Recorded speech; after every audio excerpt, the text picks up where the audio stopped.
So in this video, I'm going to be talking about the two types of financing available if you want to raise capital.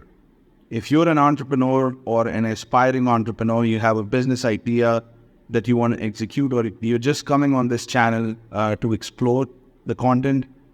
Whenever you have a business idea and you want to get financed, you will be faced with two choices, two types of financing. There are many more, but fundamentally, we're going to talk about these two types of financing. You can either raise money from investors, what you see on Shark Tank, and there are many shows, Dragon's Den and all of that. That's raising money from investors and giving them shares in your company. That's one form of financing which is extremely popular among entrepreneurs. Okay, I'm going to talk about this, and I'm going to talk about getting financing from the bank, which is known as debt financing. So this is known as equity, and this is known as debt. The reason this is known as equity is because you will be giving equity in your company to get this money, and debt is self-explanatory. You know what debt is. Okay. So which one to raise at what point?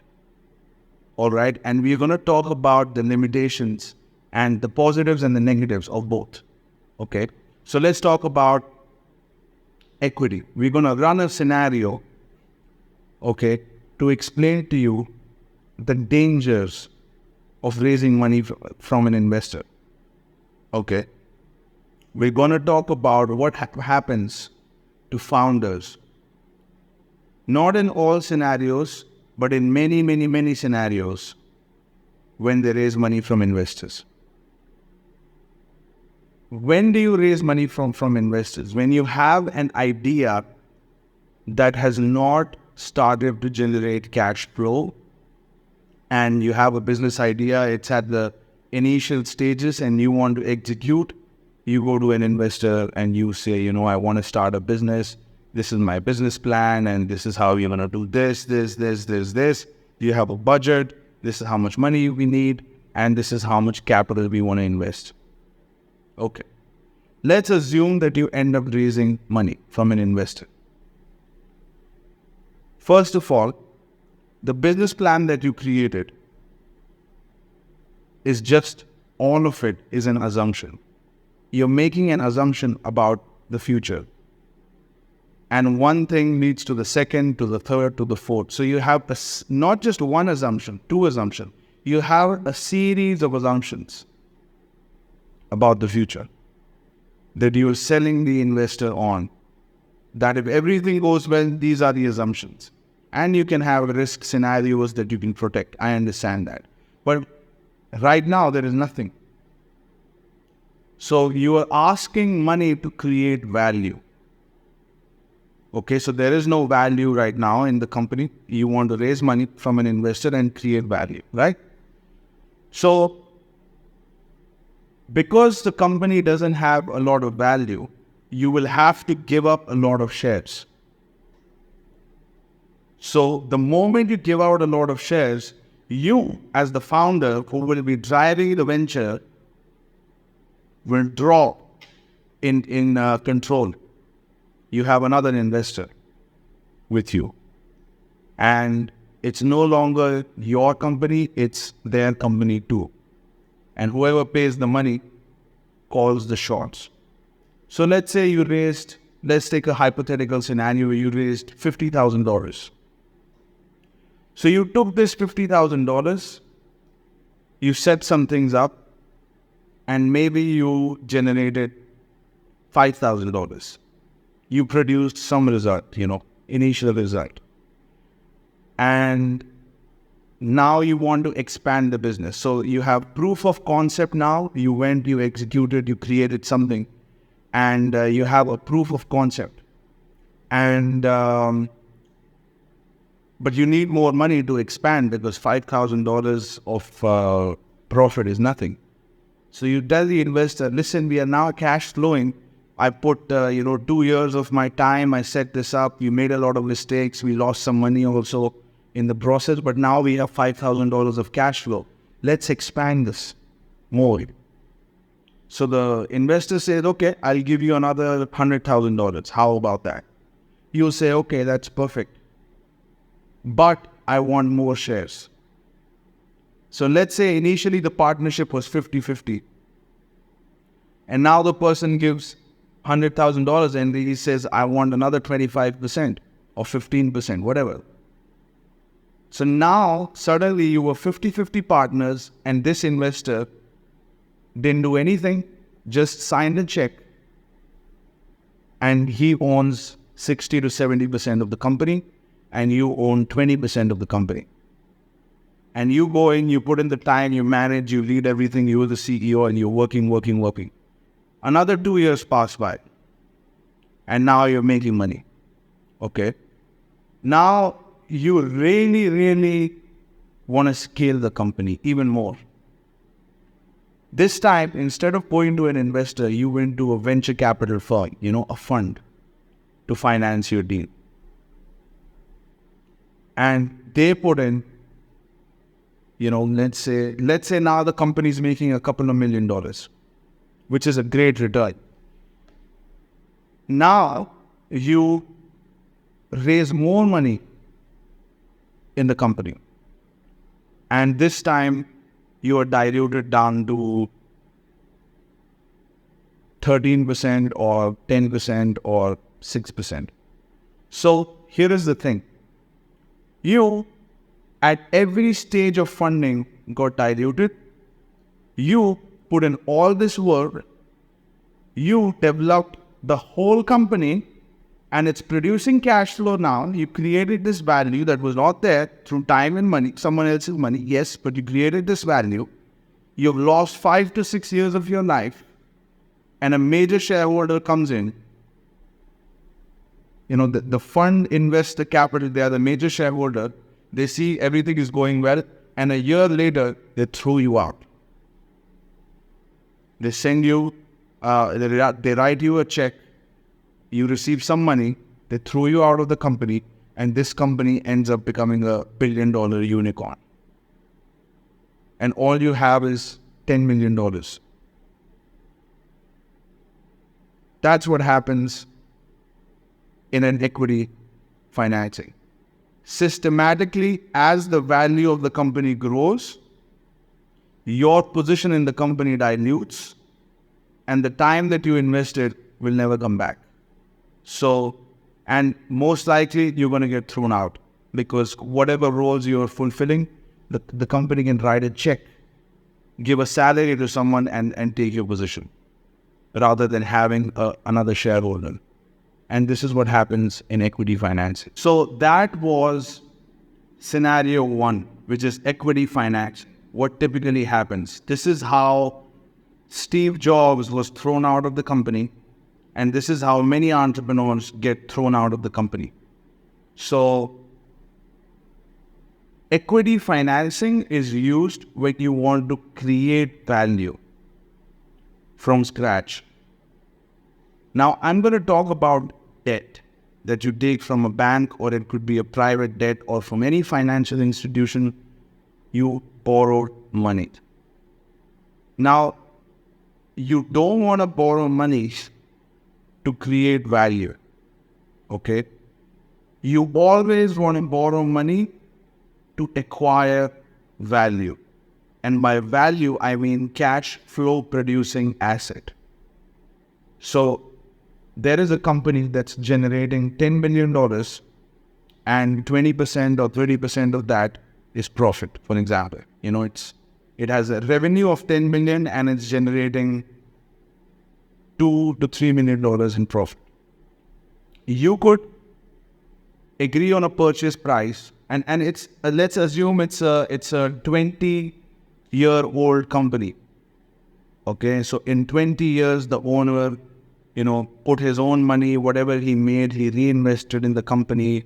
He went through economic downturns and somehow he created this business over 20 years.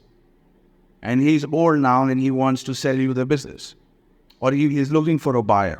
So you go in, you agree on a purchase price, and to acquire this value, you raised capital and you acquired the company. So that's the type of scenarios you want to do with using debt. Because when you are raising debt, first of all, a bank is not going to give you a loan if you want to start a company from scratch.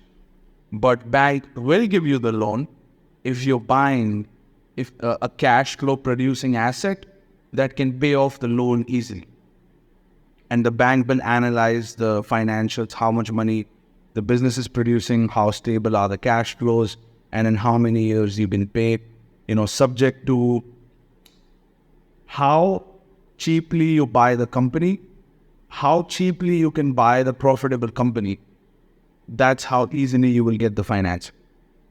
Okay, if you can buy a $10 million business at a low price and you can finance it and the cash flow is enough to pay off the debt, more than enough to pay off the debt, then the bank will finance the deal, because the bank will make straight up interest on the transaction. They will make money. You acquire the company and you don't dilute in ownership.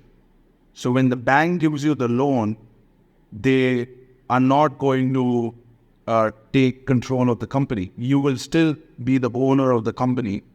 If something goes wrong, then the bank can take the company away from you, just like a house mortgage. If something goes wrong, you cannot make the payments, the bank takes the house. But, once you paid off the loan, the house is pretty much yours.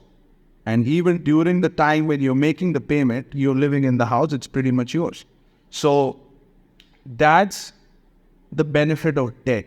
The difference between debt and equity is that using debt, you can keep ownership. And this is how, Donald Trump, he did. He used both the instruments, but many individuals, how they managed to keep control in the company and still have majority stake in the company is through the use of debt. But you never want to use debt to create value. You want to use debt to acquire value at a low price. So as long as you follow the principle, acquiring value at a low price, and value is cash flow producing asset that can pay off the loan, it's going to work. Now, there are risk factors. I understand there are macroeconomic factors. There are risks within the company. You need to analyze. You need to do all of that. This video is not going to cover all of that. This is a very general overview. So if you want to do something like this, you need financial and legal advisors on your team, okay? Do not do this by yourself. You need advisors. But I'm giving you an overview of both the scenarios and limitations of debt and equity. So debt is risky. Even equity is risky, but debt is cheap. All you got to do is pay off the interest and you keep the ownership. In equity financing, the investor typically, as they give more and more funding to the company, they will take more and more control, and eventually you will be thrown out of the company. And if you've seen the movie Gucci, this is what happens with the guy Gucci. And now I think Gucci is a $40 billion company. I think the movie ended and the whole movie shows how he built his company and how his whole family was really behind this, creating this company, and they were the talented ones.